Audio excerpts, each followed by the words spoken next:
माझे नाव भास्कर शेटगावकर मोरजी. आम्ही जे डेकोरेशन केले आहे ते इको फ्रेंडली केलेले असा. पतवाळींचे नाव भास्कर डेकोरेशन असा ते आम्ही इको फ्रेंडली केलेले असा.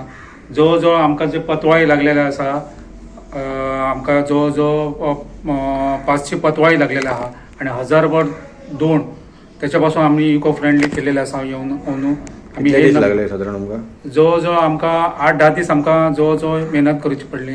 मेहनत करून आम्ही हे केलेले असा. म्हणून निरायत केले की बाबा काही तरी करपाची अशी इच्छा झाली. त्यापासून आम्ही हे न्यू केलेले असा. तसेच आमचे फोली जास्त करून जवळ फोली बघू शकता तुम्ही. फोली आम्ही भरपूर लायले. आमकां जवळ 1000चे जवळ 1000 ते 2000 मेळ्या आमकां ते हे लागलेले फोली लागलेले आसा. ते फोली लागले पूण मेहनत घेवपाक आमकां हेकाय सुद्दां आमकां एक 5 दीस आमकां वावराचे पडले. कित्याक नाजूक काम अशें सांबाळून करचें पडटा आनी हेका टायम वयता. तरी आसतना आमी मेहनत घेवन आमी ल्हान भुरग्यांनी जावं व्हडल्यांनी मेळून आमी हे सगळे केल्लेले आसा.